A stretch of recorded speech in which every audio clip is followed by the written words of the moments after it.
right, so we're going to get started for tonight. So tonight we're going to be going over steps 10 and steps 11. So 10 and 11 we're going to be going over tonight. So what we're transitioning now into is the maintenance steps of the program. So if that means that we're on step 10 and 11 in our own recovery, that means we've met some important qualifications along the way. Right? We understand that in order to do anything, the honesty that's required was step 1, the powerless, the unmanageability. Remember, powerless is internal, unmanageable is the external struggle. We fully concede to our innermost self that we're alcoholics. Self-knowledge won't fix it. We understand we have a thinking problem, right? We understand that it's a progressive illness over any considerable period. It gets worse, never better. That carries us into step 2. Right? So we get into step 2 and we come to believe in a power greater than ourselves which can restore us to sanity. How do we do that, right? Whatever our beginning conception and belief is, what's important is to identify some spiritual characteristics to live by, right? That I believe God to be loving and sober and honest and tolerant, forgiving, and a good father, brother, husband, and son. So now when I get to step 3, when I make this decision, I know what I'm deciding to do. I'm deciding to turn my will in my life, which is my will is my thoughts and my life is my actions. So before I react to situations, right, I have to pause and say, man, I have this belief in 2. I'm trying to live in God's will. What's God's will for me? Spiritual characteristics. Does this action fit in there? If it doesn't, I probably shouldn't do it. But when I fail, I correct it. When I fail, I correct it. The consistency will help me to create a new identity and experience a psychic change. So that foundation of steps 1, 2, and 3 will end up leading us into the 4th step. The principle associated with the 4th step is courage, right? Because I'm going to face some things, sober, feeling, emotions again, that I've been running from my whole life. It tells me the causes of my condition. If anyone in here, whichever one of you guys have done a 4th step, hopefully all of you guys have by this point, it's very powerful when you look back over your 4th step homework and you see yay thick of page after page after page of resentments and fears and horrible relationships in the sex inventory. There's no secret why we want to change the way we feel. Because when we feel again, that's what we feel. And the drugs and the alcohol are the solution to those negative emotions, right? Don't think, don't feel, don't care. Drugs and alcohol work, they will always work. But the problem is every time you go back out and use, you create more 4th-step work, right? So the pages get greater and greater and greater and greater, right? And so we get to the resentments and just briefly touching on everything so we can all kind of get onto the same page so we understand why step 10 and 11 are so important. So when we look at the resentments, what we're looking at most importantly is what we're finding out is that we pretty much play a part in every single one of the resentments we have, right? And sometimes there's one thing I know is that bad people do bad things, right? So when we're children and some horrible stuff happens to us, right? You know, it's just someone bad doing something bad to somebody doesn't deserve it, right? But if I really look deeper on those things, my part in that is letting it affect me for the rest of my life and carrying it over into other relationships. And that's hard to hear sometimes, right? But that's the truth, right? So what it tells me is that every single resentment I have, I play a part. It says resentment's the #1 offender. It destroys more alcoholics than anything else. But if you go 2 sentences up the page in the big book, it says we considered its common manifestations, right? And the manifestations of my alcoholic mentality are my character defects. In every resentment, I play the same part, the same character defects: ego, selfishness, lie, cheat, manipulate, steal. I've collected the data on over 40 resentments, so that shows me today that if I'm still creating resentments, then my disease is still manifesting itself. And if I live in my disease long enough, then I'll want to change the way I feel again, bottom line. That's why it's the #1 offender, and they're fatal, right? And plus we squander the hours that might have been worthwhile when I'm sitting here, if I got a resentment over someone in this room and I'm just sitting here plotting on them all day long. But I'm a people pleaser, right? I don't want to have tough conversations. So I come into a meeting and I'm just looking at this dude like, oh yeah, I'm going to tell him who I think I am right after this meeting, right? Then I'm like, oh, it's dinner time, I'll do it later. Oh shit, he's busy, he's playing ping pong right now, I'll do it in the morning, right? So now all I've done is attach to this resentment and I'm wasting all the hours that might have been worthwhile, right? And then we look at our fears, and what's so important about our fears, the first thing that we understand is why it touches every aspect of our life. It touches every aspect of our life because our self-sufficiency, our self-will feeds into every single one of our fears. I got a fear of going back to prison. What does Jason do on self-will? Commit 6 felonies a day. I got a fear of my parents dying, not being proud of me. What do I do when Jason wants to do what he wants to do? Do everything I can to disappoint them. I got a fear of dying from Hep C. How do I handle that? Share more needles. That's how I do it, right? That's why it touches every aspect of my life, because my self-sufficiency feeds right into it. The most important part of the fears is the God sufficiency aspect, the third column, where we identify the new solutions to our fears or how we're going to handle them in the future, and now we know our action steps, because every part of the program requires an action step. I get into the fifth step, right? When I admit everything, the things that I don't want to see, don't want to say to people. And remember, dude, I'm a heroin addict myself, so I do some weird shit, dude, right? I don't want to tell anyone that. Right? But when I'm dope sick, it's by any means necessary. Dude, that's just the bottom line of it. I don't want to admit that. Right? I don't want to say those things yet to somebody else. But when they're in the dark, they hold power over me. Right? I have to bring them from the dark to the light. The fifth step tells me point blank. It says, having persevered with the rest of the program, they wonder why they fell. They never completed their house cleaning. They took inventory all right, but hung on to some of the worst items in stock. They only thought they lost their egoism and fear. They only thought they humbled themselves. They have to tell someone else all their life story. It's that one event, that one thing that I don't want to share with someone that I'll go back out over. Because that one event's the worst of the worst. And that one event has the most guilt, shame, embarrassment, remorse, and regret attached to it. And if I attach to that memory long enough, I want to change the way I feel again. The fifth step's got some promises, right? It says we pocket our pride, we go to it. Illuminating every twisted character, every dark cranny of the past, withholding nothing. We can look the world in the eye. We can be alone at perfect ease. Our fears fall from us. We begin to feel the nearness of our Creator.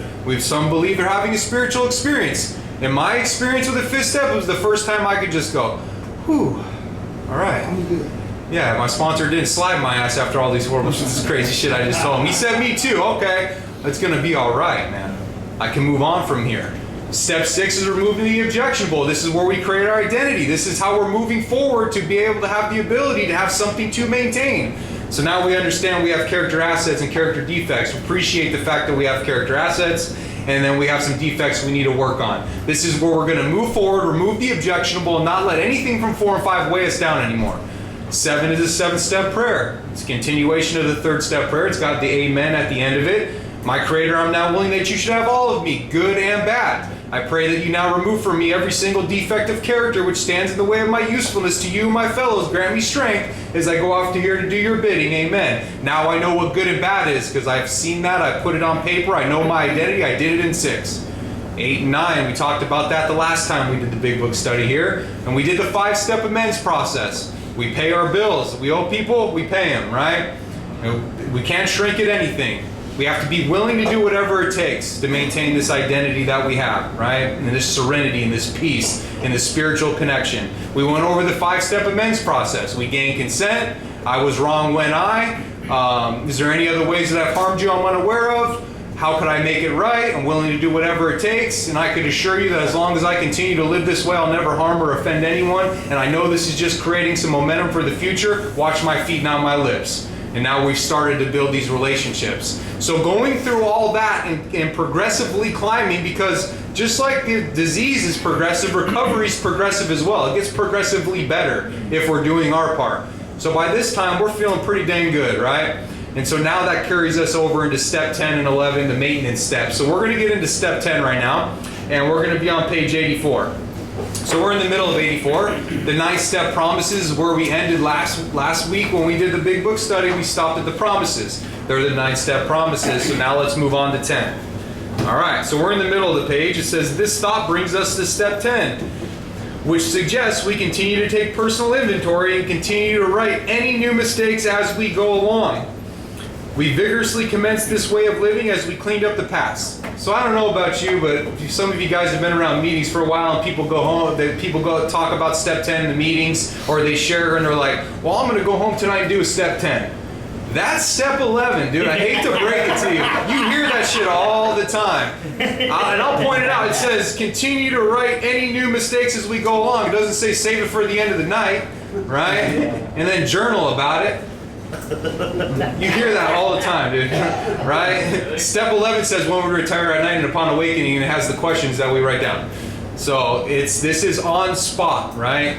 The principle associated with step 10 is perseverance. We got to continue. The end of vision for you says trudge the road of happy destiny.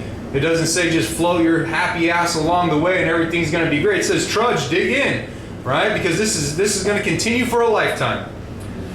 So we continue to set right any new mistakes as we go along. We vigorously commence this way of living as we clean up the past.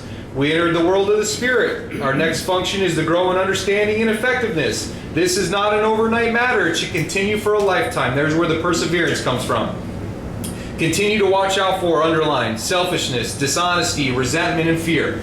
Okay, those are the 4 main ones we have to watch out for. Some of you guys have heard me explain this before. Those are the 4 main character defects. And when I think about my character defects, I think about them as like a tree, right? And these are the roots of my character defect tree. Fear, dishonesty, resentment, and selfishness. Okay, so if I can watch out for those and keep those 4 in check, then the roots won't take soil and the tree won't grow. Because if the tree grows and all the branches that sprout out, those are hundreds of other character defects that come from it. So when we're talking about continuing for a lifetime and maintaining awareness and watching out for our character defects, it could seem pretty dang overwhelming, right? But all I have to do is focus on those 4. Am I living in resentment? Am I living in fear? Opposite of fear is faith, right? What's my part? Treat people as they're spiritually sick. Pray for them, right? Resentment prayer, page 552. I cannot destroy my chance of being helpful. That's how I keep my resentments in check. I live in God's sufficiency, right? I look over, when you start looking over your fears, right? How do you keep fear in check? That's a $1 million question. By having positive corrective action, which you've identified in the 4th step. So when any one of my sponsees, or even in my own personal life, right? When fear creeps in, because I'm human, that shit happens all the time, right? Oh shit, I'm feeling a little bit of fear, I got a little bit of awareness now. That's all we gain through working the steps is awareness, right? Then I have to pause and say, well, shit, over the last 4.5 years just about now, every single fear that I had in the beginning has not come to fruition.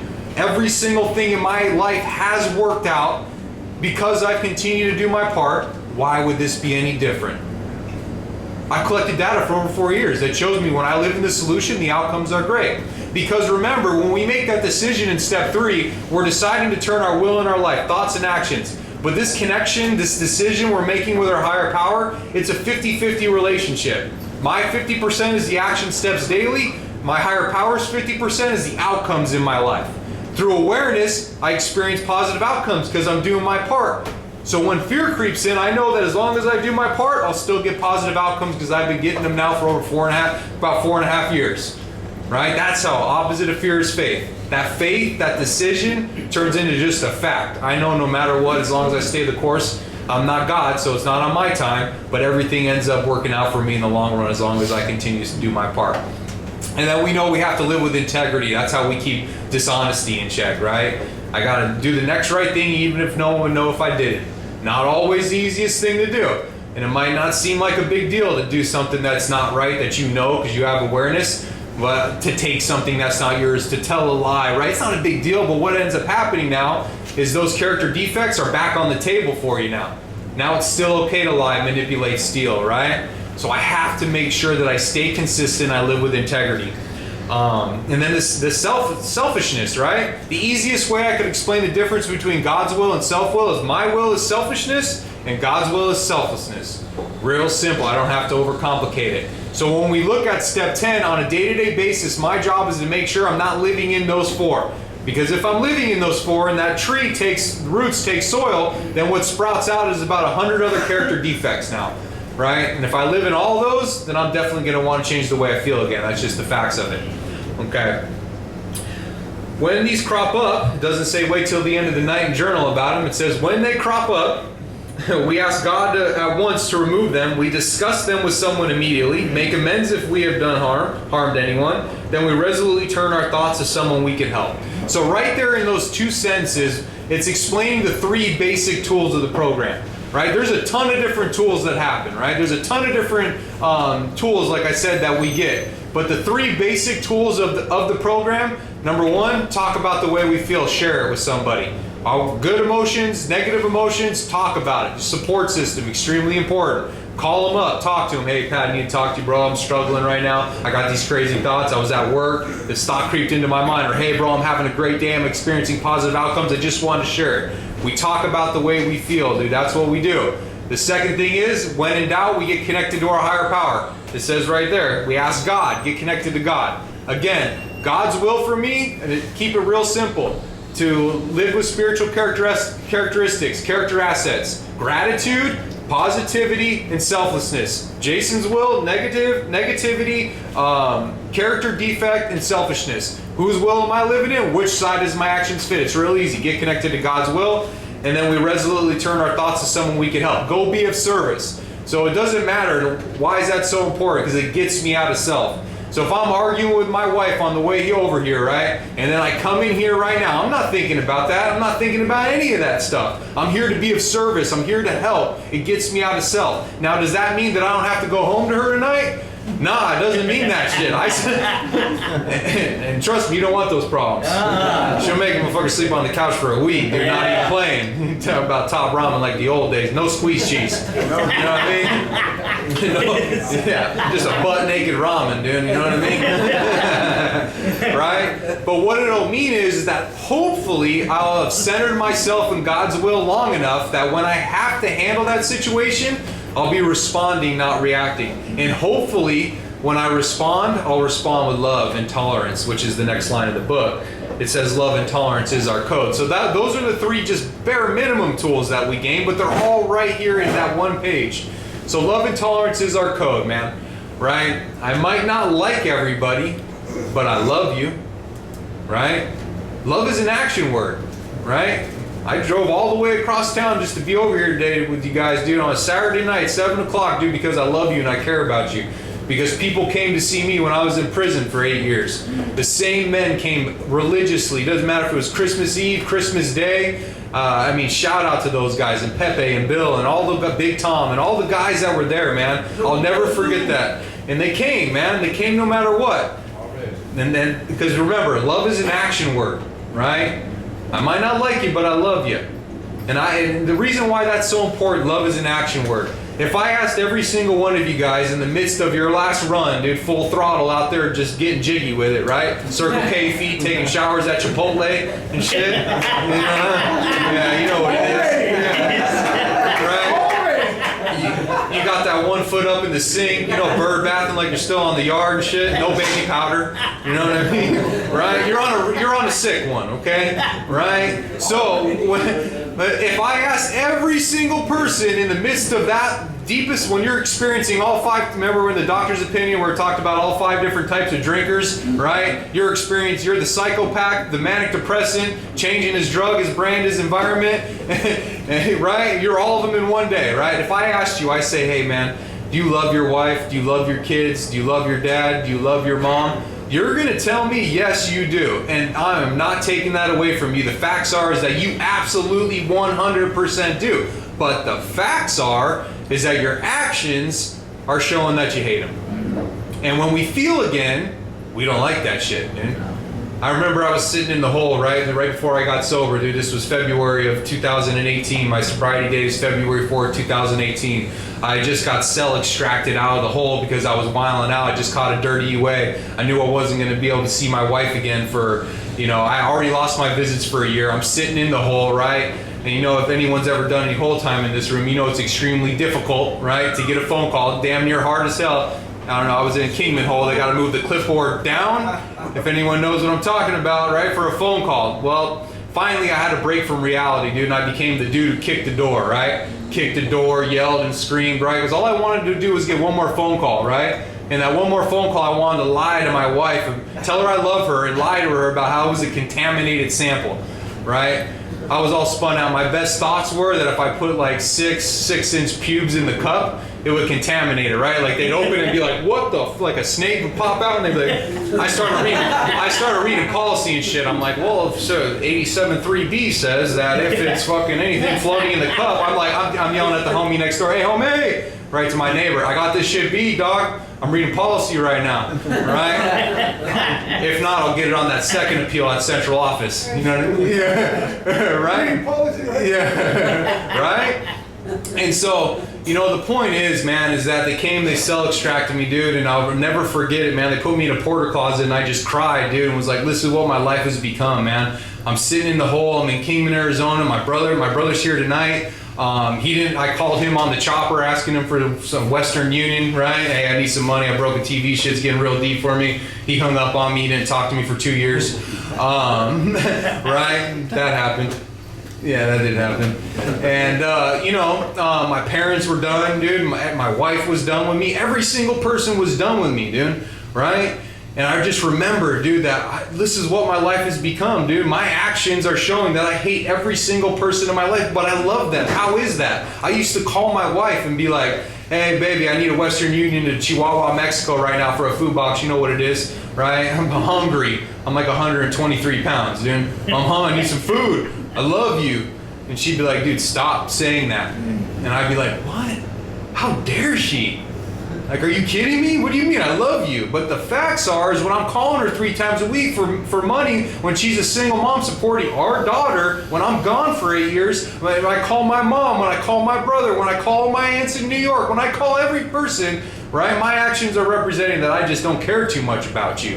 And that shit became unacceptable to me, man. And in that moment, I knew I wanted to do something different. I didn't know what it was. And finally, by the grace of God, they brought me back to a yard I never thought I would go back to, because last time I was there, I was getting in high-speed foot chases with the cops, right? Running around with the phone on me and shit, zigzagging, you know what I mean, through the huts. I had a catheter, so I was passing UAs, and they were just like, there's no way in hell this dude is so, how the hell is he doing it? You know? Finally, they sent me to Kingman. But regardless, the point is that love and tolerance is our code, man. And ultimately, deep down, we want our actions to reflect the love that we have for our family members. And that's what we're trying to do. We're trying to reconnect to that fundamental idea of God that it talks about in We Agnostics. Deep down in every man, woman, and child is the fundamental idea of God. But it gets obscured by pomp, by worship of other things. But in some form or another, it is there. It is there. But what ends up happening is we start worshiping dope and drugs and alcohol and women, right? In that lifestyle. So we get so far removed from it, dude, that our actions are reflecting something that we just don't like. And so because of that, we continue to use over it. So we don't have to think about it, we don't have to feel it, and we don't have to care about it. So that's what we're reconnecting to. Step 10 gives us the ability to make sure that we're staying connected to it again. That way we don't drift off. Because it's going to talk about it on the next page, because it's easy to do. So step 10 is the awareness. Love and tolerance is our code. I might not like you, but I love you. Some people have to love from afar, right? If I could help everyone, dude, I'd be like Oprah over there at the Arco. You get recovery, and you get recovery. I'd be slapping recovery on everybody. But it don't fucking work that way. It don't, dude. Sometimes, dude, when I say this, some people look a little crazy, but sometimes you got to step over the bodies, dude. That's just what it is. But if you want help, we'll do everything in our power to help, dude. Right? This shit's for men only, dude. Right? 1 out of 10 is going to make it, dude. That's generous, even. The way this fentanyl shit is. I'm driving over here with my brother. He hasn't been over here in a while in broad daylight, dude. They got tents out there, right? Shit ain't no joke on them streets, man. So your job every single day with step 10 is to make sure that your actions are reflecting the one who makes it. We could have the goal is to have this whole room, all 40 of you guys, be the 10% or makes it. There's no reason why I can't be, right? I believe in you. That's why I come over here, dude. That's why I'm here. Because I want it to be everyone. Right? My job, dude. I want all my clients to get it, dude. But they got to put the work in, dude. So your job is to make sure your actions reflect the one who makes it. Okay. So this next paragraph, some people will describe it as a description of being a recovered alcoholic. We have ceased fighting anything or anyone, even alcohol, for by this time sanity will have returned. We will seldom be interested in liquor. If tempted, we recoil from it as from a hot flame. We react sanely and normally. We will find this has happened automatically. We will see that our new attitude toward liquor has been given us without any thought or effort on our part. It just comes. That's the miracle of it. We're not fighting it, neither are we avoiding temptation.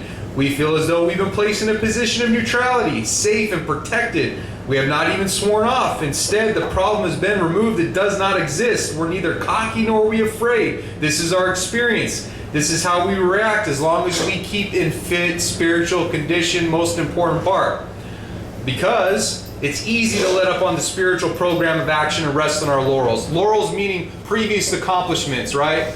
All of a sudden now we made a couple amends, right? We got honest in 5 decently, right? I finally got through a 4-step. I've done the 1, 2, 3 shuffle for the last 4 years. I made it through a 4 and 5. I read 8 and 9 together. 6 and 7, my sponsor didn't know what he was doing. There are 2 paragraphs. Shit, I did a 5th step. I was on 9, right? Now I'm on 10. Fuck, I'm good now.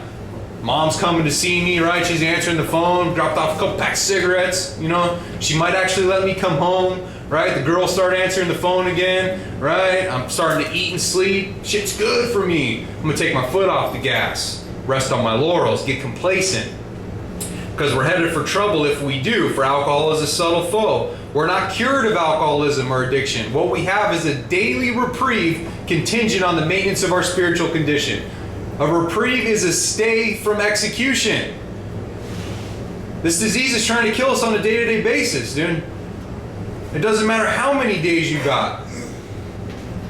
This thing is always trying to attack you and tell you it's a good idea today.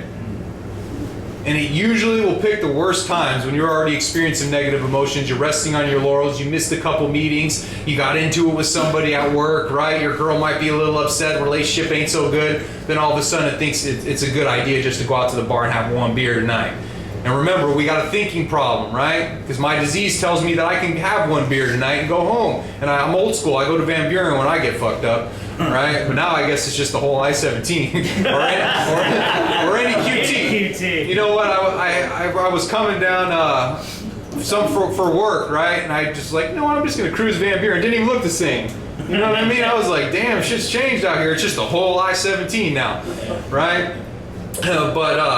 Man, dude, it's so easy to let up on our spiritual program, man. We have a daily reprieve. Every single day, I only have today, and this thing is trying to kill me, and I have to maintain my spiritual condition. Well, how do we do that then? That's the million-dollar question. 10, 11, and 12, absolutely. The maintenance steps. But it's understanding how to experience spirituality. Because remember, we're talking about spirituality. Religion is organized, spirituality is an experience. So your job is to identify how you experience your higher power working in your life. Once you've identified that, prayer, meditation, being present in the relationships in your life, sports, physical fitness, music, right? Now I introduce those things into my lifestyle. So now my day is structured around getting a positive result. And I keep in fit spiritual condition because this thing's trying to kill me. Every day is a day when we must carry the vision of God's will into all our activities. How can I best serve thee? Thy will, not mine, be done. That's commonly referred to as a 10-step prayer. These thoughts which must go with us constantly. We can exercise our willpower along this line all we wish. It's the proper use of will.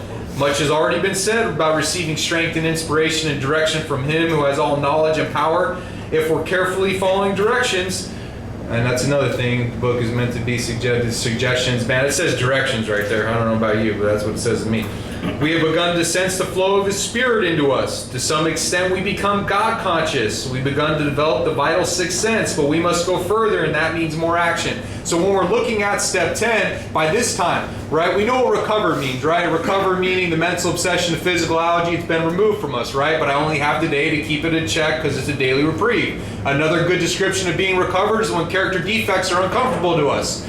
If I lie or cheat or manipulate or steal or live in ego or harm or do any of those things, that shit's uncomfortable to me today, right? I've begun to develop the God consciousness, the vital sixth sense, right? So now we start to understand these feelings, and when we're aware, we're responsible. We can no longer live in the fantasy land if we're on step 10 that it's everybody else's fault, right?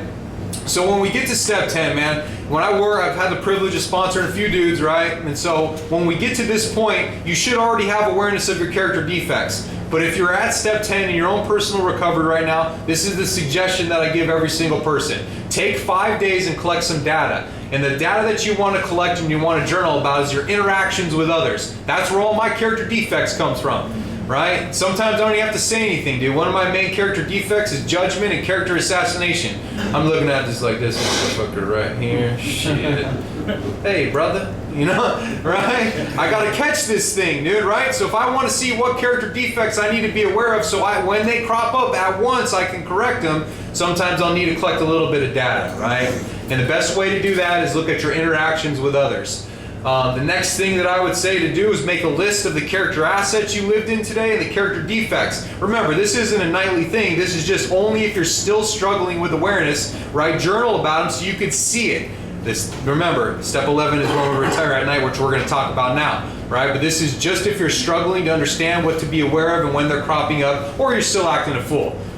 Identify how you act, dude. Character defects, character assets. And if you're having a problem with character assets, introduce a couple goals into your lifestyle. Why is that important? Because I don't know if you're anything like me, but I can't achieve any goals when I'm living in character defect. So if I'm constantly putting in action towards my goals, then that means what? I'm living in character assets. So it helps me to get in the habit of becoming a better version of myself and continuing to push forward, because that's what we're looking for. Constant, never-ending growth, right? Finest specimen of manhood as one could ever wish to meet, right? That's what I'm trying to achieve. To me, that's God, but I'm far, far better than I've ever been, that's for sure. Okay, so that is step 10. Now we're going to move into step 11. Okay. Step 11 suggests prayer and meditation. The easiest way I could describe the difference between the two for you guys: prayer is talking to your higher power, and meditation is listening. Right? That is deep. I'm not a meditation guru by any means. I take 5 minutes in the morning, and what I do is I read a couple daily readers. I read a Jesus Calling book. I read a daily reflection as Bill sees it. That's what I read in the morning. Then I take 5 minutes to reflect on it, right? But the way I reflect on it is by focusing on my breath. Just counting my breaths. And when my mind wanders to what I'm going to do at the gym, what I'm going to have to do at work, I bring it back to my breath. And when it wanders, I bring it back to my breath. And that's just helping me to focus and understand throughout the day when life happens, I can bring it back to my breath and I can control myself and I can respond, not react. There's a lot more to it. There's many men that are probably in this room who are more qualified than I, but that's how I practice meditation in my own recovery. Okay, so prayer is talking, meditation is listening. We shouldn't be shy in this matter. Better men than we are using it constantly. It works when we have the proper attitude and we work at it. It would be easy to be vague about this matter, yet we believe we can make some definite and valuable suggestions. So, this next paragraph, if you're making notes in your book, this is the nighttime, and then the following paragraph is the upon awakening. So we go to bed at the end of the night and we're thinking about our higher power and we're staying connected. We wake up thinking about our higher power and staying connected. Step 11 is awareness of God. That is the principle, right? That's the $1 million question. We got to live in God's will more than we take the wheel back. Life is a series of moments. I got to win more moments than I lose. But I'm human, man. I'm going to take some L's every single day. But again, when I structure my day around getting a positive results, those 2 hours that I have to act like a moron, which I take full advantage of, believe me, dude, I do. I'm human, bro. That's why if I'm your sponsor and I'm your higher power, dude, I'm going to let you down, right? Because I'm human, just like everyone else. I don't got it all figured out, right? I'm here tonight for me, too. Because I need you guys, man. Because the minute I think I got this shit figured out, dude, I'll be out there doing the Harlem Shake, the electric slide, and all of the Dougie at the fucking Arco over there shirtless. Right? Because I can quote the book, right? But I don't do nothing in my own recovery. Right? Don't work that way, man. Right? So this is the catch what we miss during the day. I gotta win more moments than I lose. The sum of my actions on a day-to-day basis has to represent the man that I want to be today. When I look in the mirror and I can answer these questions, here they are. Right? When we retire at night, we constructively review our day. Were we resentful, selfish, dishonest, or afraid? Do we owe an apology? Have we kept something to ourselves which should have been discussed with another person at once? Were we kind and loving toward all? What could we have done better? Were we thinking of ourselves most of the time? Or were we thinking of what we could do for others? What we could pack into the stream of life? We must be careful not to drift into worry, remorse, or morbid reflection, for that would diminish our usefulness to others. After making our review, we ask God forgiveness and inquire what corrective measures should be taken. So at the end of the night, when I look myself in the mirror when I'm brushing my teeth, and I see a man who kept all his commitments and doesn't owe an amends, and was selfless more than he was selfish today, right? And packed some things into the stream of life and didn't harm anyone. When I see that man looking back at myself, when I see that in the mirror, I don't want to change the way I feel, right? But when I look in the mirror and I see someone who's up to some shady shit again, and I owe an amends, and I was living in fear, and I was living in resentment, right? And I see that man too many days in a row, dude, I'll be getting jiggy in the QT bathroom again, brother. Looking out the crack. You know what I mean? You hear footsteps, you're all quiet. Right? That's how it happens, dude. It happens that quick, man. So this gives me the ability, dude, to make sure that I'm staying on point and I focus. Because remember, step 10 is when they crop up at once. Perseverance will continue to do it for a lifetime, but I'm human. Shit's going to fall through the cracks. So step 11 helps me catch that at the end of the night, right? And then, just to be safe, but I want to back up one more thing. The very last sentence where it says, be careful not to drift into worry, remorse, or morbid reflection, for that would diminish our usefulness to others. Remember, dudes, we're human, bro. Not every day we're going to be all-stars, not answer, I haven't harmed anyone. We might be living in some fear. We might be resentful. We might owe an amends, right? Because we're human, dude. We're going to do shit. We're going to take the wheel back, right?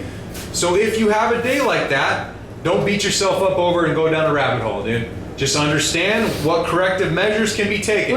Shit, I got to clean that up tomorrow. I owe an amends. I'm going to clean that up immediately. As soon as I wake up in the morning, I'm going to handle that, right?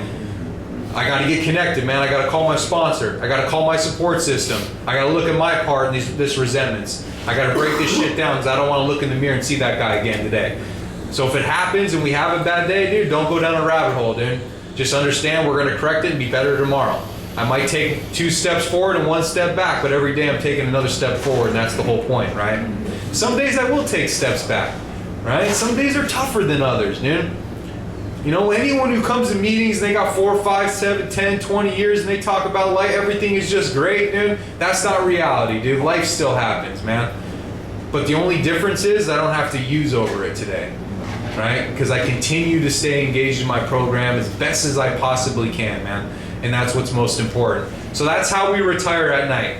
So if I would suggest you write these down every single night and write them down for a while, man, until you understand them, until you feel them, until you can go over it in your head, dude. But even then, man, it's something powerful. When it comes from here, it comes from here. We write it down. We take that time. We see it in black and white. We brainstorm some solutions. How could I correct this for tomorrow? That whole process, dude, because this thing lies to me. I'm like, I don't know what amends with that dude. Fuck that. All right? I ain't resentful. Shit, it's his fault. Shit, he's probably, you know what I mean? Fear, I'm good, right? If I keep up here too much, remember it talks about that in the 4th step. It says a solitary self-appraisal insufficient, right? So we got to put it out there on paper, man. Sometimes I got to call my sponsor. When I get to step 11 with my guys, we'll do it over the phone. We'll talk about it for a couple weeks just to make sure they're on point. But the farther we get into our recovery, dude, we should be able to stay on point.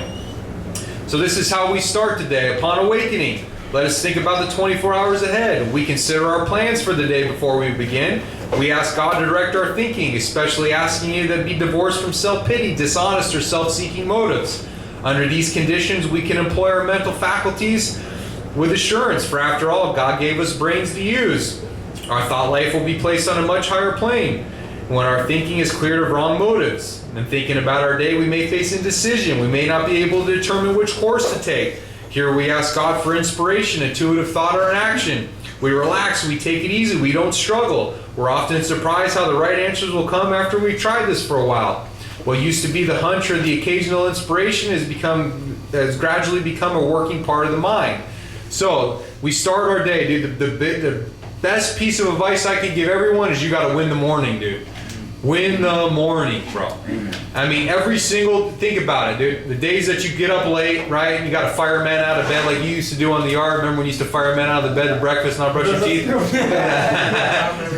I'm just messing with you. But think about that, dude. Think about when we wake up and we're late, right? I'm drinking a cup of coffee, shaving, putting my shoes on, and get in the car. I'm like, fuck, right? My day's already off to a bad start.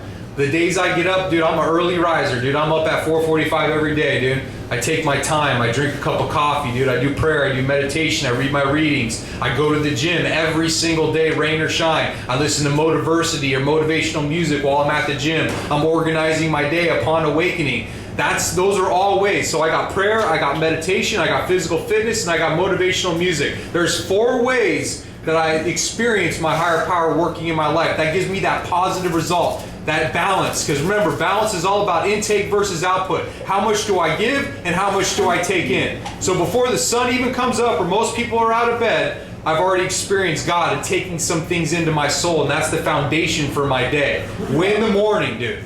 You gotta win the morning, bro.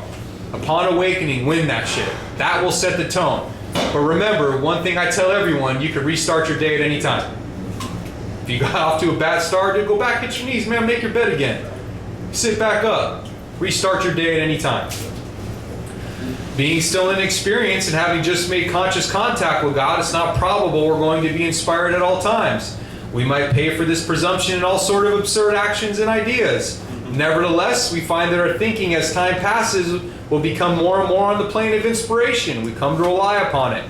We usually conclude the period of meditation with a prayer that we be shown all through the day. What our next step is to be. that we be given whatever we need to take care of such problems. We ask especially for freedom from self-will. We're carefully to make no request for ourselves only. We may ask for ourselves, however, if others will be helped. We're careful never to pray for our own selfish ends. Many of us have wasted a lot of time doing that. It doesn't work. You can easily see why. So at this point, man, I always have my sponsees, man, memorize the 3rd to 7th step prayer, dude, right? Have a go-to prayer, dude, that you could recenter yourself. You know, sometimes it's as simple as the 11th step prayer, which is on the other side of the page. Thy will be done, dude. Yeah. So in my head, I'm like, fucking, thy will be done. You know what I mean? All right, thy will be done. I got you. Don't pray for patience. Trust me, you don't want to do that one, dude. Do not pray for patience, all right? Yeah, pray for that one. God will put plenty of patience in your life, plenty of opportunities to practice it. Right? But remember something that just helps you just to focus and bring it back around, just like meditation does, where you can ground yourself and center yourself. Because remember, we're responding to life and not reacting anymore. If we're on step 11, dude, I can react to situations. Dude, I've been doing this for a little bit. Things have gotten better, right? I don't have to stop and be like step 2, 3rd step decision. Okay, is this fit? No, I can live my life, dude. Right? But not every day, dude. Sometimes I gotta go, thy will be done, man. Serenity prayer. God grant me the serenity, man. Right? Things are tough for me. I run a treatment facility, dude. Multiple facilities, multiple employees, multiple clients. My phone never stops ringing. It's a shit show, dude. We got COVID outbreak right now, dude. Right? I had an employee walk off at 6 o'clock this morning and turn around and not leave her shift, right? And all these things are happening at 6 a.m. this morning. But thy will be done. I was able to handle every single thing, dude, in the show, and everybody's good, and client cares #1. And that's what it's all about, right? Good day, but if I'm wilding out, dude, I might, God knows what I'll do, right? I might have called that employee and gave her peace of my mind, then withhold her next check. You know what I mean? Just on some resentment, right?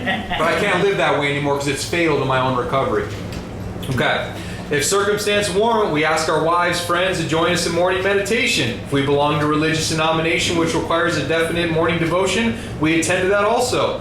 If members of religious bodies, we sometimes select and memorize a few set prayers which emphasize the principles we've been discussing. There's also the 11th step prayer, commonly referred to, the St. Francis prayer. I don't know it by heart, so I'm not going to throw it out there, but it's a powerful prayer, and I just encourage everyone to look at it. And the prayer, what it does is it's going from self-will to God's will. Self-will to God's will, right? Look up that prayer. What is it called? The St. Francis prayer. I only have part of it memorized. I'm not going to try to freestyle a prayer, dude, and just completely botch it, dude. But it's, I seek to be consoled rather than console. Or to, I'm not even going to do it. Okay. But it's comparing the difference between God's will and self-will in the prayer. It's the 11th step prayer, some people refer to it as. Okay. There are many helpful books also. Suggestions about these may be obtained from one's priest, minister, or rabbi. Be quick to see where religious people are right. Make use of what they have to offer. As we go through the day, we pause when agitated or doubtful. Ask for the right thought or action. We're constantly reminding ourselves that we're no longer running the show. Humbly saying to ourselves many times each day, this is the 11th step prayer, thy will be done. We are then in much less danger of excitement, fear, anger, worry, self-pity, or foolish decisions. We become much more efficient. We don't tire so easily, for we're not burning up energy foolishly as we did when we're trying to arrange life to suit ourselves. That's so critical, man. Because when I'm trying to arrange life to suit myself, just like it talks about in the 3rd step, the actor scenario, dude, it's exhausting, dude, right? In addiction, I'm swimming upstream. It's exhausting. I'm hitting rocks, I'm taking in water, branches are cracking me across the head, right? Now I'm living in God's will, I'm going with the stream of life. I don't tire so easily, dude. And I have a full day, full schedule, dude, and I continue to keep every single commitment to the best of my abilities that I can and be present in all areas of my life as best I can, dude. Right? In addiction, bro, I only had one thing, dude, that was get high, dude, and it was exhausting, right? Today. It was exhausting, bro. You know, so we don't tire so easily because we're going with the stream of life today. But it's easy to turn back around and start swimming upstream again, dude. It's real easy. But what you're gaining is awareness, so you should know, hey, dude, you're swimming upstream again, stupid. Get connected to God and go back with the stream of life, dude. It's much easier that way. Okay. It works, it really does. We alcoholics are undisciplined, so we let God discipline us in the simple way we have just outlined, but that is not all. There's action, more action. Faith without works is dead. The next chapter is entirely devoted to step 12. So with step 11, man, the best suggestions I can give anyone, memorize some prayers, dude, right? Understand the main question that I ask anyone, what is God's will for you and what is your purpose? To me, that's the step 11 question, right? If it's all about living in God's will and awareness of God, well, what is God's will for you? How do you identify it? What's the action steps associated with it? What's your purpose? You should know by this time, right? What's God's will for you? What's your purpose in life? What's your passion? What is He driving you to do and be? Because He's entered into your heart, performed a miracle, rocketed into a fourth dimension of existence, right? What's that look like for you? The next thing that I would encourage you to do is break down your day hour by hour, right? Design your day around getting a positive result. Do I sit around in the morning for 3 hours and watch the same 30 minutes of Sports Center on a loop, right? How does that make me feel, dude?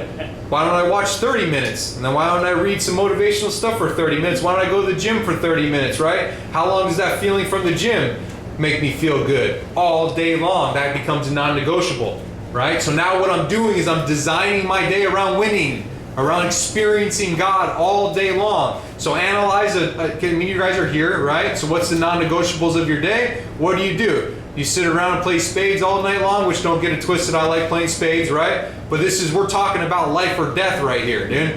Are you gonna sit around and play spades all night, or are you gonna get in the book and find a solution and survive? Because we got two choices, either get busy living or get busy dying, dude. That's the bottom line of it. Either I'm working on recovery or I'm working on a relapse. Design your day, check it out, see what you got, and introduce God into your lifestyle, dude. Right? Understand what that looks like for you, man. And in doing so, dude, you'll find spiritual growth, man. And we'll be able to live life, dude, and not have to use over it, dude. So thanks for everyone being here tonight, dude. It was good to see everybody, and that's step 11, dude. Thank you, guys.